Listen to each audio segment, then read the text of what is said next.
It was an impressive, challenging program with a specter of the two whirlwinds of climate and Ukraine, nuclear Armageddon, twisting as a vortex around me. And I asked Cole right then if Mappa and Pam might collaborate for a webinar that could provide further perspective regarding the Ukraine war and climate. I felt a profound need to stay grounded. Both Mappa and Pam have heard from Colonel Wilkerson on several occasions, and his update on Ukraine and other observations will again be most welcome today. Janet Weil and I have teamed up from Portland, Oregon to Portland, Maine, coast to coast for climate. And you will find her remarks about Ukraine climate and COP27 informative as well. A brief CV of both speakers. Oops, here we go. Thank you, Amar.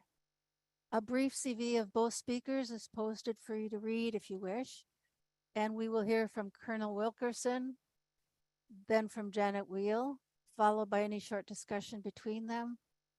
Then a question and answer period, ending with a group thank you photo at the top of the hour, a hard stop at 8 o'clock. We need that.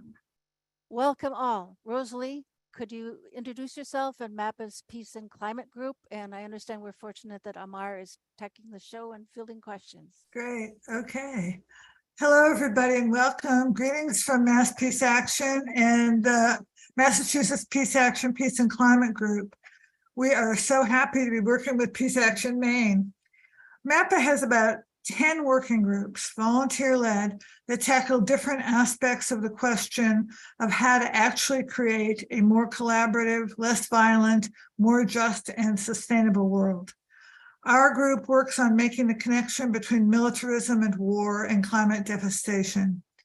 We've put on a number of in-person, pre-COVID, since COVID, virtual events, and are currently helping Veterans for Peace get their peace and climate message to as many groups around the country as possible.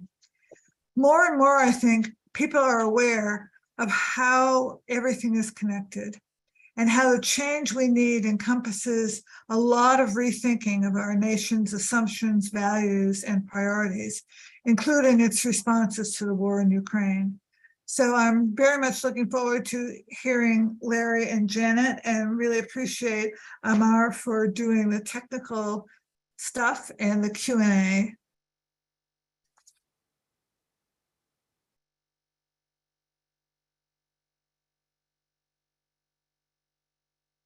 And Colonel Wilkerson, you are on. Thank you. It's good to be back with you again. Seems like I'm working with Maine or Massachusetts or Maine or Massachusetts all the time. It's good. We're involved with the 28th Amendment program to get an amendment to the Constitution to nullify Citizens United. And the real germ of that movement is Maine. So much foreign money has poured into Maine for elections that they've never seen anything like it.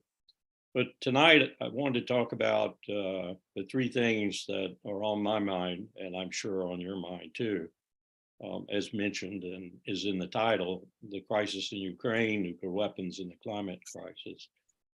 But let me start by saying that yesterday I did a very intense hour with 11 or 12 of the senior non-resident fellows, of which I'm one, at the Quincy Institute for Responsible Statecraft on Taiwan. So let me not for a moment forget that that is a crisis right now too. Not quite as in our face as Ukraine perhaps, but with Xi Jinping having cleared the Politburo of most people who might question what he wanted to do or wants to do, is becoming as serious as potentially any other crisis that we might be looking at. It means a war with China. And having abandoned strategic ambiguity for strategic clarity, which I think was sheer lunacy, we are courting a real problem with regard to our ability, even to, if it were to happen, if China were to invade Taiwan or some other untoward military action, we'd have a hard time doing it. But tonight, Ukraine, nuclear weapons, and the climate crisis. Why those three for me? They're connected. They're very connected. Let me show you how they're connected by going to the two heads of delegation, one of them a really courageous young man, of the Intergovernmental Panel on Climate Change, which met and released its most recent report on 28 February, only 4 days after the invasion of Ukraine by Vladimir Putin and Russian forces. And this is what, I want to get this straight, this is what the two delegates said. Svetlana Kraskovskaya, Ukraine's head of delegation, said, quote, "Human-induced climate change and the war in Ukraine have the same roots, fossil fuels, and our dependence on them." And then she went on to elaborate how we were looking at an existential crisis because of those fossil fuels, largely because of those fossil fuels. And then Oleg Anisimov, the Russian head of delegation, had this to say, and think about the courage it took for this young man to say this, and I hope he's still alive. Quote, "Let me present an apology. Remember, the invasion started 4 days earlier. Let me present an apology on behalf of all Russians not able to prevent this conflict. Those who see what is happening fail to find any justification for the attack on Ukraine," end of quote. Well, I find some justification for it, as many of you who followed my remarks over the last 7 or 8 years know, in that Bill Clinton's expansion of NATO and our follow-up with that, all the way to my president going to Tbilisi, Georgia, and announcing to all and sundry from the public square that Georgia would be a member of NATO. And you may recall Putin invaded shortly after that and took the two northern oblasts of Georgia and still occupies them pretty much. This is insanity that we had something to do with creating. And I'm not even going to talk about the 2014 coup we pulled off in Ukraine or the 2006 effort that led the way to that 2014 coup. So the Ukraine conflict is not, as American media, Western media in general, NATO media specifically, has been depicting it. It's all been propagandized. It's fault on both sides. Now, I'm not trying to condone Ukraine or condone Putin for invading Ukraine. But I am saying that there's more fault to go around, a lot of hypocrisy lying on the street all over the place. Why is Ukraine and the climate crisis and nuclear weapons connected, though? Well, let's back up for a moment. We all know that Putin has said, and Russian doctrine actually reflects now, that he might use a nuclear weapon. While we all think that's probably braggadocio and not going to happen, we all hope that anyway, there is a remote possibility that he might be serious about it, particularly if he feels he's likely to fall from power. But why do I say right now it's a very bad time to be developing this sort of scenario? Because we have abandoned all of our nuclear weapons treaties. We, the United States of America, started it under my president, George W. Bush, when we abandoned the anti-ballistic missile treaty. That wasn't enough for us. We abandoned the Open Skies Treaty. We abandoned the Conventional Forces in Europe Treaty. We abandoned the Intermediate Nuclear Force Treaty, the only treaty, as my old boss Colin Powell used to say, which, quote, rid us of an entire class of very dangerous nuclear weapons, unquote. He would say that to me consistently and constantly, because he was very proud of that as the National Security Advisor to Ronald Reagan when it actually happened. And we are, in effect, eliminating the last remaining Cold War nuclear weapons treaty, the New START treaty, because can anyone imagine Putin, who is required to do this, renewing it? Now that we've established this wonderful dialogue we have with Moscow. I don't see it being reestablished. And guess what Joe Biden did, and what Joe Biden is still, or Barack Obama did, and Joe Biden is probably going to continue, and that is $1 trillion+ on new nuclear weapons and modernization of the ones that we have, to include more destabilizing ballistic nuclear weapons. That is to say, ones that my military commanders now out there are saying have utility again. I think I'm back in 1952 or 53, when generals around Ike Eisenhower were essentially saying that, oh, these are just bigger cap guns. They just have a bigger explosion on the battlefield. We can use these. That's what people were saying at that time in the military leadership, and some civilians too. Well, I'm hearing that again, that battlefield weapons, that is tactical nuclear weapons, have utility. That's insanity. If we learn nothing from the Cold War, it was you use one, you're probably going to use them all. Now, we have succeeded in reducing stockpiles, and thank Colin Powell for that, because he negotiated the Moscow Treaty, which took the Russians from some 30,000 and us from some 28,000, yes, almost 60,000 nuclear warheads between us, down to around 5,000, 6,000 a day, which is plenty dangerous enough, and it's enough to wipe the world out. But we were going down to 1,200 under that treaty until, on both sides, until this latest developments.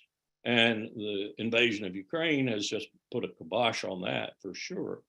How is all this connected to the climate crisis? Well, as the two heads of delegation from Ukraine and Russia respectively indicated, this is distracting from the much bigger crisis that we ought to all be confronting, indeed should have been confronting for the last 3 decades at least, and that's the climate crisis.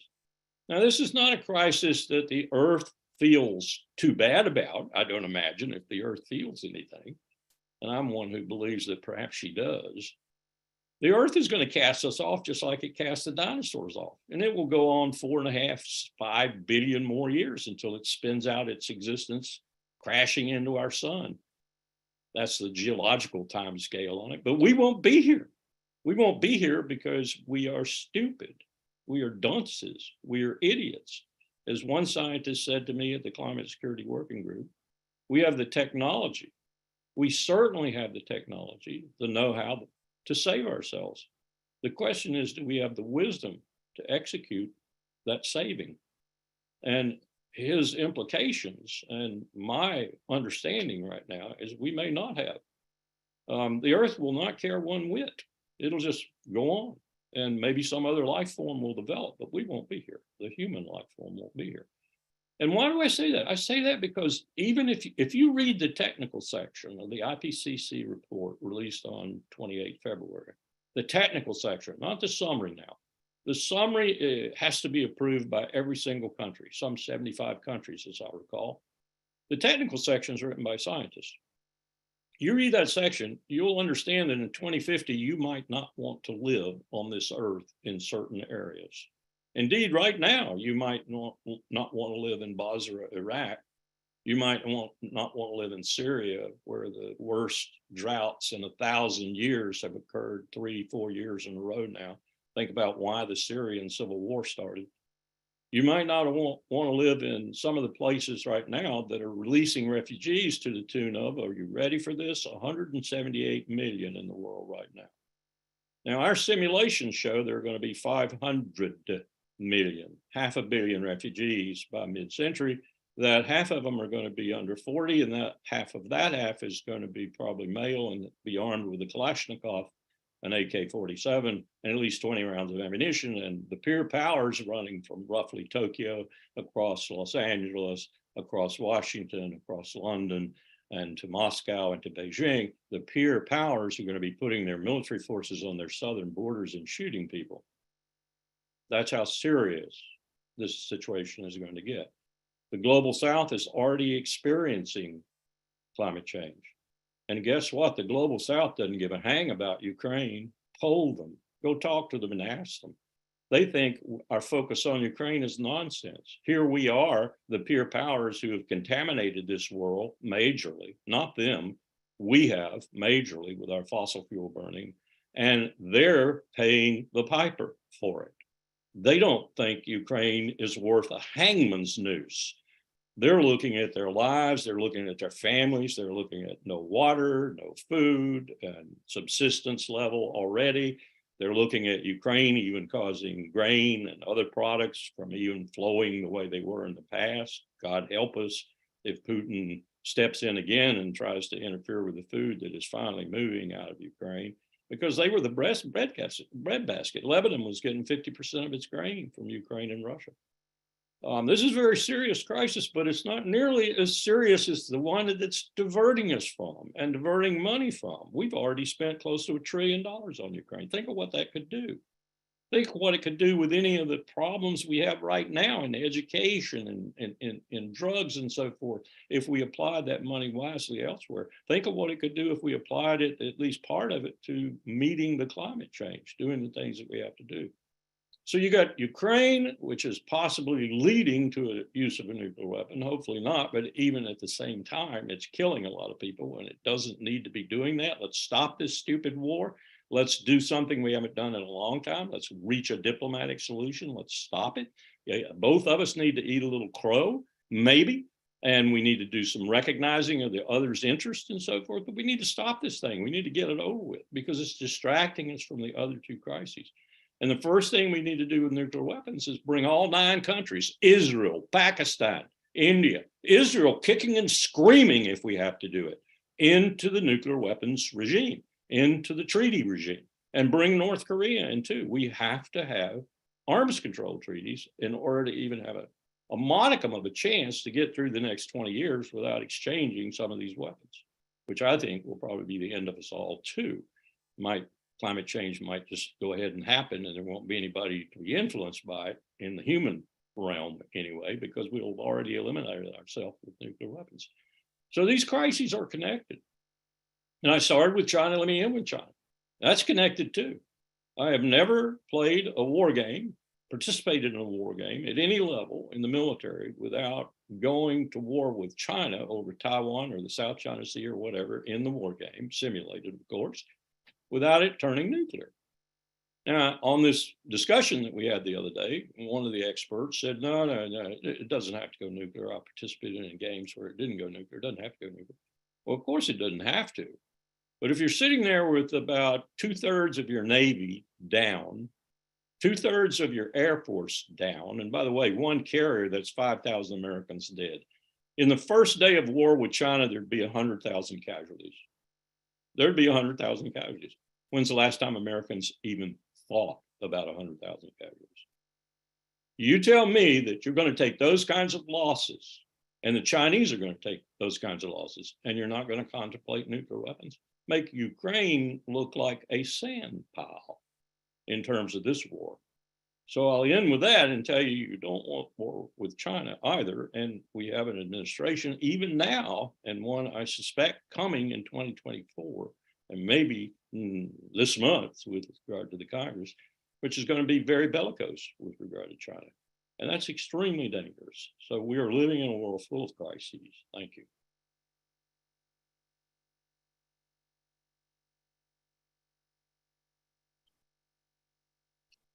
Great, thank you, Colonel Wilkerson. So next up, we're gonna pass the floor to Janet Weil.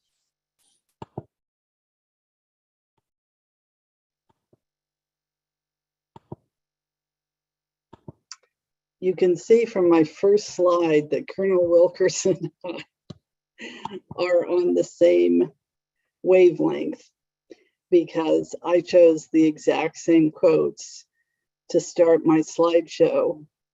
And these two lead delegates to the IPCC from Russia and Ukraine were in the same meeting. So last spring, as Russia was invading Ukraine and Ukrainians were fighting back, the IPCC released its report on mitigation of climate change. And I'll quote from that report: reducing greenhouse gases across the full energy spectrum requires major transitions, including a substantial reduction in overall fossil fuel use, the deployment of low emission energy sources, switching to alternative energy carriers, and energy efficiency and conservation. War obliterates the possibilities for those transitions in the combatant countries, but also in their allies. At COP26 a year ago, President Zelensky announced Ukraine's goal to reduce greenhouse gas emissions by 65% by 2030. That effort obviously is no longer happening. When will it resume? And I'll quote a bit from the March 8 Climate Crisis and Militarism Project Statement. As the IPCC again pleads for the world to lower its emissions, the attack on Ukraine has prompted Germany to announce a dramatic increase in its military spending. Increased military spending, likely copied by other NATO nations.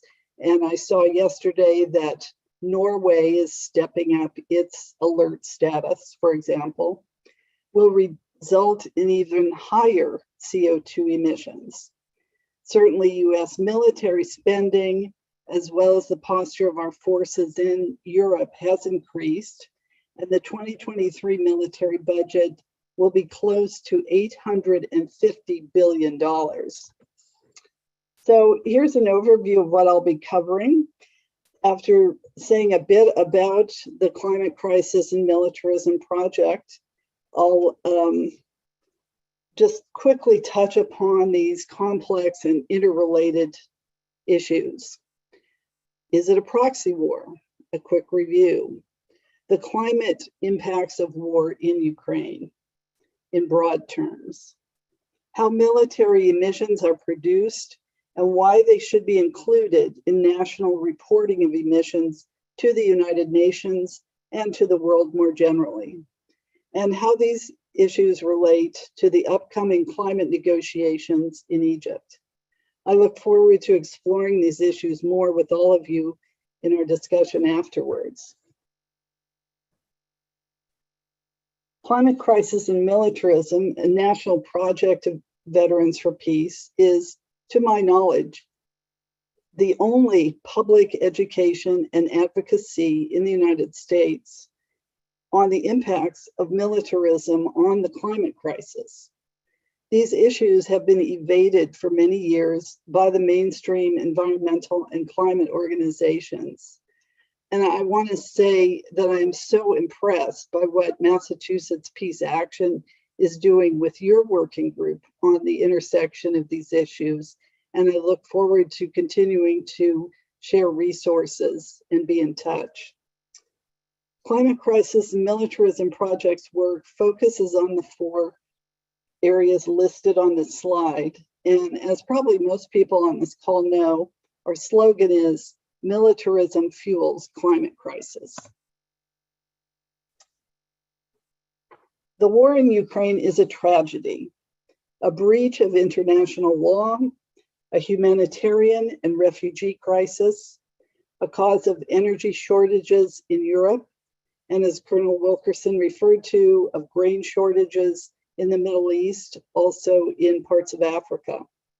It's Exhibit A for war's climate and environmental devastation. So what's our perspective as US citizens?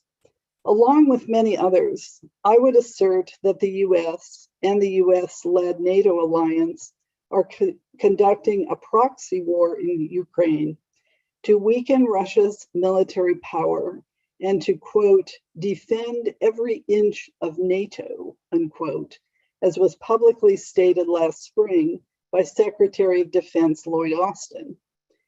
This war meets the dictionary definition of a proxy war, an armed conflict which includes a direct, long-term relationship between external actors, in this case, the United States and the NATO nations, and one or more of the belligerents. Support usually includes funding, military training, the provision of weapons, and other forms of material assistance. You can see several of those listed on this slide. I realize that the 40+ billion is greatly an underestimate. So we must ask ourselves, and then our members of Congress, who so far have passed every funding request for Ukraine and have supported this war in public statements and visits to Ukraine, who benefits? At what cost to our own country's needs and to the global climate crisis? And in the famous words of General Petraeus regarding the war in Iraq, when he was on the ground in Iraq, tell me how this ends. So as I said before, in Ukraine, we see Exhibit A for climate and environmental impacts of war and the war industry. Leaving aside the very serious environmental issues of air and water pollution, chemical spills, releases of radioactive dust and other material at nuclear power plants, and much more, I'll just make a few basic points here. From German media coverage of the war, the billions of dollars worth of weapons, jets, tanks, and trucks that drive this conflict contribute direct emissions that remain difficult to quantify and which are not accounted for in the Paris target of limiting heating to 1.5 degrees Celsius. Russia's Nord Stream pipeline has been sabotaged, leading to ocean contamination in the Baltic, or what I now call the bubbling sea, and the release of almost 23,000 kilograms of methane per hour. That is equivalent to burning about 630,000 pounds of coal every hour, and is probably the worst mass release of methane gas ever. And speaking of coal, Germany is now increasing the mining of its soft coal to burn in power plants. I cannot give you exact figures of the millions of metric tons of CO2, methane, and other greenhouse gases from this war, because they're not being measured accurately, if at all. Such figures, anyway, are outdated, with more metric tons of greenhouse gases produced every day the war continues. What I can tell you, the war's endless explosions, such as the one you see on this slide, that immediately mark dark streaks on bomb-blasted walls in Ukraine, also produce invisible, lingering gases heating our atmosphere. Death comes now for those in the war zone, later for many more far away. Let's explore these military missions further. This chart from the Military Emissions Project, conducted by our British ally organization, Conflict and Environment Observatory, or CEOBS, requires some explanations. According to the International Greenhouse Gas Protocol used by governments and corporations, the term scopes refers to types of greenhouse gas emissions. Military emissions shown here are proposed scopes because they are being proposed for inclusion in the United Nations Framework Convention on Climate Change. Scope 1 refers mostly to fuel use. Scope 2 is energy use. Scope 3 relates to supply chains, which of course for militaries are very extensive. A fourth scope is added by CEOBS, Scope 3, to include all war-fighting activities and the aftermath of war, including rebuilding. In the heavily industrialized parts of Ukraine, rebuilding will require vast amounts of steel, cement, chemicals, and other materials, as well as energy, all adding to the overall load of global emissions, which did not need to happen if this war had not happened. I'll give you a moment to look over this extensive list of sources of military emissions. Like me, you may find some that you hadn't thought of before in this context. As the recent CEOBS report points out, greenhouse gas emissions cannot be effectively managed without measuring them. And I would add, of course, and then reducing them.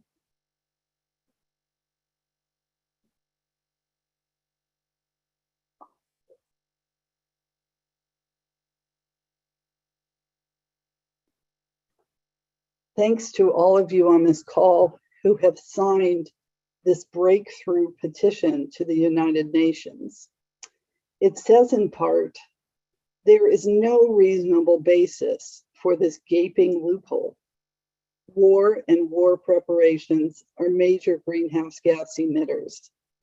All greenhouse gas emissions need to be included in mandatory greenhouse gas emission reduction standards. There must be no more exception for military pollution.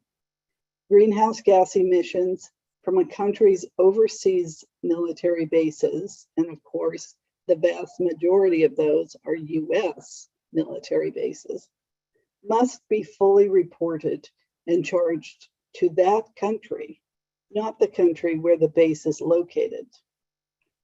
This petition was presented last year, COP26 in Glasgow, and it will be presented again at COP27 in Egypt. The coalition behind this petition is part of a growing movement of organizations and concerned individuals across the world. And if you have not yet signed, please do so. I'll drop the link in the chat later. The 27th Conference of Parties on Climate Change, or COP27, will be held in Sharm el-Sheikh, Egypt, November 6th through the 18th. Yes, the nationalistic greenwashing and grandstanding, including by the authoritarian regime of General el-Sisi and company, now controlling Egypt and other countries, are atrocious. But the demands of the world's people, including people working for peace in an ever hotter world, deserve a global platform and audience. And if you go to COP27 Coalition's website, you'll see the very well thought through and comprehensive list of demands that that coalition has come up with. It's primarily led by African climate organizers. Climate Crisis and Militarism Project once again has a representative attending the COP. That's our dedicated co-founder, Cindy Piester, who also will represent Women's International League for Peace and Freedom. Cindy will meet with Ellie Kinney of CEOBS, with members of national delegations, and of course with many other people. She'll be sharing our brochures, bumper stickers, and our message. This is the second year we'll have a rep in the green zone outside the formal meeting. David Collins of Veterans for Peace in the UK represented us in Glasgow last year. We'll be reporting on COP27 throughout, so please check out our special webpage, and I'll drop that link in the chat later. In the official blue zone, for the first time ever, there will be 3 presentations on militarism and climate to the national delegations. The titles of those presentations are Effective, Ethical, and Equitable Climate Action, a Foundation for Climate Justice, Dealing with Military and Conflict-Related Emissions under the UNFCCC, and No War, No Warming, Demilitarization and Climate Justice. In addition to what's going on with our presence at COP27, Climate Crisis and Militarism Project members are involved in a series of public actions during COP27 in DC, in front of the State Department building, and in New York, San Francisco, Minneapolis, Tucson, Chicago, and of most interest to the people on this call, in Boston. I will put more information on the Boston action, which will be happening on November 16, in the chat. As I look at the photo at the top left of Ukrainian youth climate activists at a 2019 Fridays for Future rally, I am reminded that one of the climate impacts of war is the silencing of young climate activists and of scientists. To circle back to the Ukrainian scientist, Svetlana Krakowska, whom I quoted at the beginning of this slideshow, we hope the world will not surrender in building a climate resilient future. We have a world to win. Let's not give in to despair, and let's use our rage and frustration creatively and constructively as we go forward. Thank you for listening, and I look forward to our discussion. Great. Thank you so much, Janet. And thank you, Larry, and thank you, Martha and Rosalie, and everyone who's here right now. So now we'll have some time for questions, and we'll just ask if people could please put their questions in the chat, and we'll pose our questions to our speakers. So to get us started, Colonel Wilkerson, I see in the chat you mentioned this letter the Congressional Progressive Caucus did to President Biden, but then they retracted. For both of our speakers, do either of you have any comment on that? This letter from the Congressional Progressive Caucus that kind of mildly mentioned diplomacy, and then they retracted it, and the state of Congress in regards to this conflict? I can give you a little insider info on that, and maybe Colonel Wilkerson can as well. One of my colleagues whom I've presented with is Marcy Winograd, doing great work at Code Pink in the congressional department, or whatever exactly they call it. And she was very involved in the writing of that letter, which went under the signature of Representative Jayapal. And after this really shocking and dismaying taking back of the letter, I reread the letter. It was quite long, it was 2 pages. And I emailed Marcy and I said, you know, the fact that it was so long and timid to Biden was a tell that, you know, they didn't really have like the fire behind it. And she said, well, I wrote 3 paragraphs. You know, it should have been these 3 paragraphs, really focusing on the need for negotiations. And so anyway, that's my little insider tip. And of course, this was teeth grinding frustration for Marcy and for many other people. As I said in the chat, I worked for almost 2 years with members of the Congressional Progressive Caucus and others, trying to get the United States out of the war with Yemen, stop supporting Saudi Arabia. And you may recall, we got legislation in the House and the Senate, and it passed, and Trump vetoed it. It's privilege legislation, as it is again now. It's sitting there right now. And Biden has said he'll sign it, but I think he said he signed it because Pelosi said it would never get out of the House. So he could say that politically. I found these people to be, as I said in my answer in the chat, I found them to be very outspoken in private. But when you tried to get them to do collective things, if it wasn't pablum, they wouldn't do it. Now I have another suspicion about this too, and maybe Janet could say something about this. I think maybe they released the letter to show what their views were, and then retracted it, and hoping that retraction would reinforce the president and other Dems' chances of being more successful in midterms and in 2024 than otherwise would be envisioned. That would be too clever by half, though, I think, for the CPC. But I mean, that's me giving them some credit for being politically astute. This is not an issue that the president wants, as I said to another individual in the chat. The president does not want to show any ankle on Ukraine because the media so propagandized it. In London, in Berlin, in Paris even. The media has made this a white Christians under duress war. Look at more people are dying in Eritrea and Ethiopia. Are you seeing any media on that? No. Ukraine is white Christians. It's got a Nazi element, and it's a true Nazi element. And by the way, in 2006 and 2014, our CIA was recruiting those Nazis for its efforts at a coup in Kyiv. It's got everything. It's got all the wonderful things. It's got Polish content. You know, we have a lot of Polish people living in America. So Ukraine vibrates with the American people, and the media has just run with it like it was the best thing going. And it sells newspapers, and it sells time on the internet and websites and podcasts and everything else. But the bottom line is it's very dangerous and it needs to stop.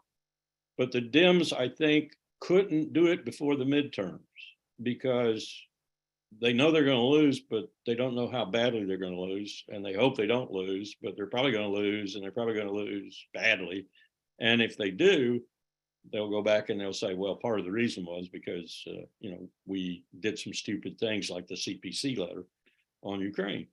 I'm hoping that after the midterms, win or lose, and it could be a mixed bag. I mean, we've been so wrong on polling in the last series of elections that I don't know that it's worth anything anymore. But if they just sort of half win or they lose completely, I would hope that President Biden, whom I've known through Colin Powell basically for almost 30 years, who's got a good head on his shoulders for international relations, would change. Suddenly he'd be looking for a diplomatic solution and he'd tell Blinken to shut up and go find one. Blinken's a problem. Jake Sullivan's a problem. They both are warmongers. I'd tell the Secretary of State, shut up or get fired, go negotiate a diplomatic solution. And go to a neutral capital, get Sergei Lavrov aside, get whomever you have to and negotiate a solution. And if Zelensky doesn't like it, hold his arm behind his back and beat his ears. I see that we have a question here for Colonel Wilkerson about the Nord Stream Gazprom methane pipeline. I guess meaning what's your speculation, or perhaps you're informed? Did we do it? Yeah, basically. My guess would be we did. I mean, I was privy to and participated in some planning for the kinds of things that would do that sort of thing against the Soviet Union. And I know that we have extraordinary capacity in that regard, either submarine launched or even in now submersibles that can be made on the shore of the ocean for less than $100,000 and in a few minutes with 3D printing. And you can put submersibles in the water with mines on them or whatever you want to do with them. And we swam one from the Atlantic coast over to the French coast and back again. Think about that for a minute. $100,000 a piece roughly, and you put about 100 or 200 of those out there and you sink all the aircraft carriers and other submarines. They cost billions. That's what we're in now. We're in a world that's very fast changing and different in terms of technology, and the military services to a certain extent are behind the power curve. They're looking at these kinds of things, but they're not looking at them hard enough and fast enough. First carrier we lose with 5,000 American souls on board, men and women. And by the way, the carrier battle group, strike group, whatever they're calling it now, its escort ships do not have enough berths on them. Let's say 2,000 of those people were in the water surviving to pick them up. This is going to be a hell of a catastrophe when the Chinese sink the first aircraft carrier or the first two aircraft carriers. They'll probably sink two. American people are going to be in such shock that it's going to be double down or nothing. That's what I worry about. Okay, so we have a lot of questions piling up and we're going to get to as many of them as we can. So we would really love to hear both of your comments on, a lot of people have been saying that this conflict and the US policies in regards to this conflict have been more harmful to the US and especially to Europe in terms of inflation, in terms of the economic and political crisis that is happening throughout Europe. Do either of you have any comment on that, especially with the coming winter and the energy crisis? Well, I'll start by saying that last Sunday I was on a Zoom call with my friend Elsa Rosbach, who's been a leader for a long time in fighting armed drones in Germany. She lives in Berlin. And we were talking in evening her time. She said that they no longer light the street lights at night to save energy in Berlin. I was really shocked by that. We're in for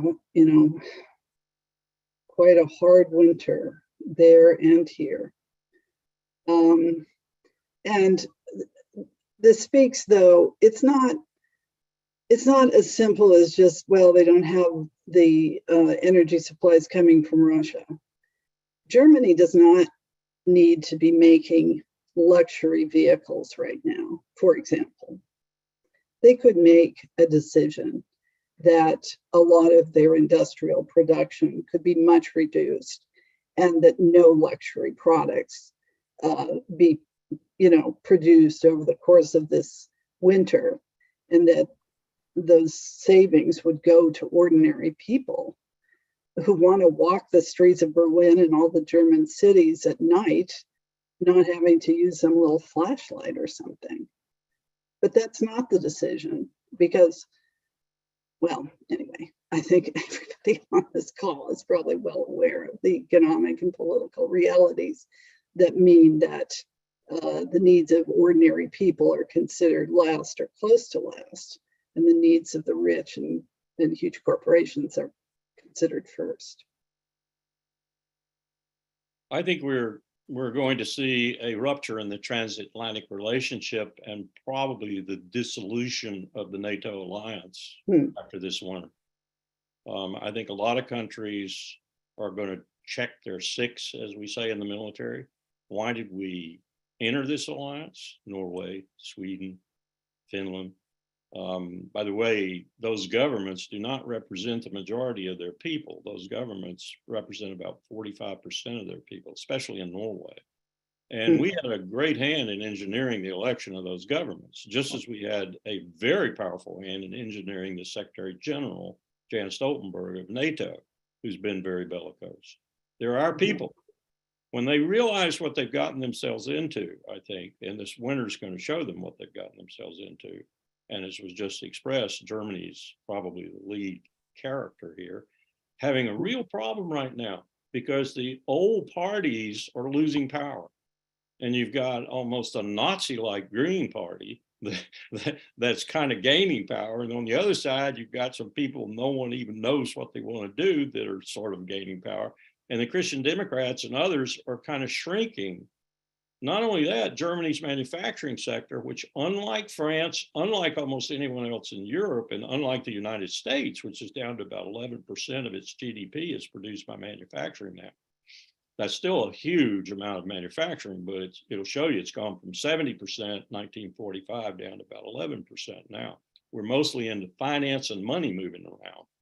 Well, Germany was 20% manufacturing. And now, as was just suggested, they probably are manufacturing some things they shouldn't be. But nonetheless, people are going to start leaving Germany because they can't do it anymore because of the energy shortage. Same thing with Xi Jinping. When he cleared his Politburo of all those Deng Xiaoping, Hu Jintao types, including Hu Jintao himself, who believed in communism with capitalistic characteristics, or whatever you want to call it, to parse it. When he cleared the whole Politburo of anybody who knew anything about or supported the capitalist tendencies of China, he cleared the Politburo of all confidence of outsiders in Asia and the wider world in China. So it remains to be seen what he's done to the Chinese economy because of that. Will people continue to invest in China and continue to work in China if they think the leadership is opposed to what they want to do or are doing? It's a huge question. And I don't think Xi Jinping realized the significance of what he was doing when he cleaned the Politburo out and put nothing but yes men in there. So we're looking at, I think, a very dicey situation this winter, and one that might show itself in the spring and summer to be a different world afterwards. Okay, so I'm going to read a question from Tara, and then John Raby, and then Gary Butterfield. I'll just ask again, if people could put their questions in the chat, that'd be really great. So Tara is asking, what are your opinions on Iran, India, and Russia, and perhaps all BRIC countries forming their own means of monetary trade?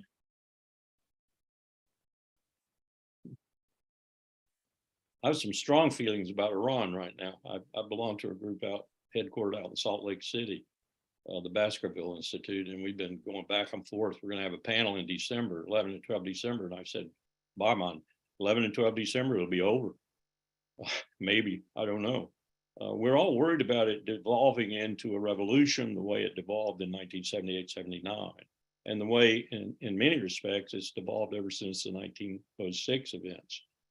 In Iran, they just lose it. The real Democrats, and I mean with a little d, the people who really want freedom and want better rights and human rights respected, and all the things that we keep preaching about, and hypocrites that we are, violate all the times ourselves. But everything that comes about in Iran is like the 1917 Russian Revolution. You know, Kerensky went out the door, and Lenin and Stalin and Trotsky, and you know, that's how revolutions go, and that's what we're worried about. Who fills the power vacuum? And when all these women who are truly courageous and brave and out there just risking everything, going up against guns and stun guns and smoke and chemicals and everything else to express their views, we don't think it's going to stop. We don't think this is 2019 or 2009. 2019 was gas. 09, it was, of course, Ahmadinejad and the lack of a really viable candidate for the progressives in Iran. This is real stuff. And I think it's going to be regime changing. This guy's going to go. He's ailing. But who's the kingmaker? Probably the Islamic Revolutionary Guard Corps. They're the ones with the power and the money. We published a report not too long ago where the IRGC is probably stealing close to $1 trillion from Iran every year out of their oil revenues. That's how rich and comfortable they are. They aren't going to want to change that, and they're the powerful gun force in Iran. So who takes over this revolution once it looks like the theocrats are going? And I think they're going. And I think it's going to be because of these brave women in the streets and others too. But how do you consolidate that revolution? They couldn't consolidate it in 53. We kept them from doing it under Mossadegh. They couldn't consolidate it in 78. You know, the original revolution in 78, 79, by Valentine's Day, they were taking, in 79, they were taking US hostages. Khomeini ordered them to be released. They were released within 24 hours, having been taken, because he knew he hadn't consolidated the revolution yet on his side. But by the time they took the hostages and kept them, he not only knew he had consolidated the revolution, he knew that the hostage taking would solidify it even more. And so he let them do it and let them hold them for what, 444 days or whatever, ruined Jimmy Carter's presidency. Revolutions don't usually go the way people expect. And that's what we're worried about with regard to Iran. Okay, so we're approaching our 8 o'clock closing time here. So what I'm going to do is I'll read off 2 questions, probably our last 2 questions. And Janet and Larry, please respond to either or both. So one question is from John Raby. He's asking the question is how to bring in enough of the general public in a deeply military industrialized culture around to affect a reversal of our present militarized policy. So that's question 1. And let me just give you another. Gary is asking, many climate activists seem to have a blind spot when it comes to militarism. How can we get both of them out of their silo and address both of these existential crises? Janet. I'll take a crack at the first one. Yes, this is what I call rolling the boulder uphill. And we just have to keep rolling the boulder uphill as long as we have strength to do it. And we have to keep seeking new creative ways to reach new people and also to listen deeply to people's concerns. So what I would say for this coming year for Climate Crisis and Militarism Project is that we need to make much more of a push than we have done this past year in getting into the media. We have a list of accomplishments that I have to say is pretty impressive for an all-volunteer group within Veterans for Peace, and with the very solid support of our executive director, Garrett Reppenhagen, and the whole staff. And also we've been working with the China Working Group from time to time. I dropped a link in the chat about the statement that we did collectively with them on Pelosi's very stupid trip to Taiwan, stupid posturing trip to Taiwan. So we're going to continue to make presentations wherever we can. Gary, if you could drop the link in the chat for how people can do that, can schedule those free presentations, that would be great. What I showed tonight is not that. Tonight I showed a slideshow that was specifically for this very well-informed and engaged group. And that reminds me, I'm going to drop the information about the November 16th Boston action, and I'd love to see that a lot of you can participate in that. We've got to have more on-the-ground events that link what's happening in this country to the global climate crisis, which just feels overpowering, overwhelming to many people, or remote from their own concerns. So I'll leave it at that, and I'll get that November 16th info in the chat. Let me just add to your comment about Pelosi's visit to Taipei. The Taiwanese did not want it, but they dared not tell her, the chairman of a very powerful group, or as it were, the House of Representatives, where all the money bills start. And they didn't want to tell a person like that no, because she could cut off their arms sales. So she went despite the fact that Taiwanese did not want her to come. That's how stupid that visit really was. I have an idea of how to co-opt the military. I listened today to the Army, the Air Force, the Navy, and DOD talk about their newly produced in the last 2 to 3 years, last year for the Air Force, climate change strategies. And the first thing I noted was how far ahead of everybody else in the federal bureaucracy they are. That's to be expected. They get all the money, they can do this, they can do. Just the fact that they're going to do sustainable aviation fuel is going to be an astronomically change-worthy if it gets to the point where they briefed it. The problem is you can't refine that fuel or the price Congress will buy it for. So that presents them with a real problem. I have an idea, though, that we ought to have what George Marshall put together and Dwight Eisenhower helped him implement for World War II, and that's 12 million men and women essentially in what I would call a climate change corps. And those men and women are going to be used domestically to fight fires, to fight floods, to build levees, to adapt and to help ameliorate. People say, well, my goodness, 12 million people. Yes, 12 million people. We had 140 million when we put 12 million into World War II. We got 340 million today. Surely we can afford 12 million young people. How are you going to pay them? You're not going to pay them.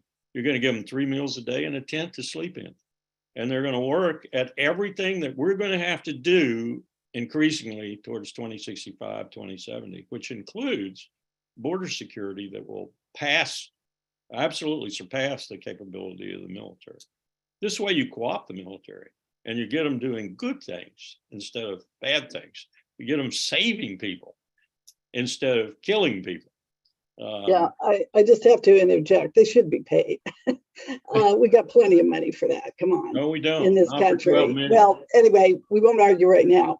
But I think that's a great idea.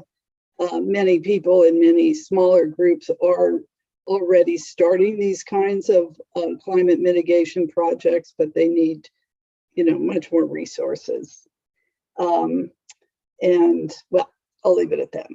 Well, I was just out west where they're fighting fires to the tune now of broken C-130s, broken helicopters, broken people 24/7, endangering people's lives from eastern Washington to the panhandle of Idaho to western Montana. There was a pall of smoke over everything.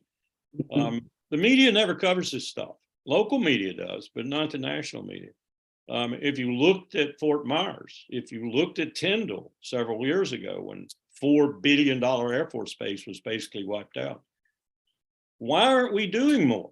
Well, we're not doing more because our political leaders won't put the money to it and won't put the effort to it. They're too focused on other things where they are putting the money, like Ukraine and other places where we're essentially helping people to kill people or killing people ourselves. Mm-hmm.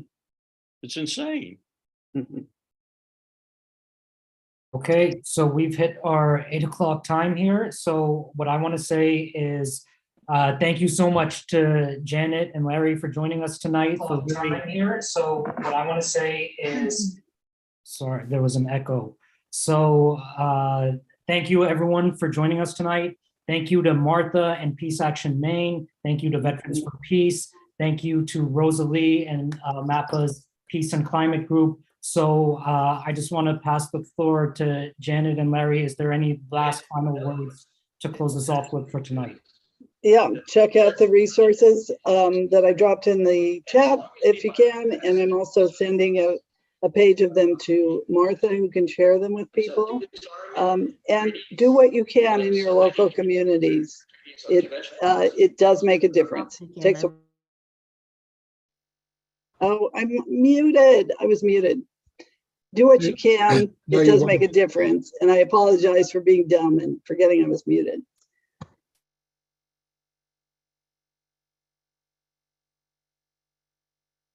Thanks, everyone. My final word is everyone should go on YouTube and watch Matthew Ho, a third-party candidate in North Carolina. My God, is he convincing. I hope he gets elected. I hope he breaks the whole political, Yeah. iron bucket in this country. I think I gave him the very first campaign donation that he received. You know, He called North me right after I sent it to him. He says He's in great. his remarks that North Carolina actually, the Democratic governor of North Carolina actually refused to recognize his adequate signatures to run. Yeah, So he had to get a federal court to fight that. to overrule the governor. Great. So thanks everyone. Thanks again for joining us. You. Everyone, have a great night. Thank you. Thank you all. Thank Good you. night, Good everyone. night. Thank you. Bye. Thank you.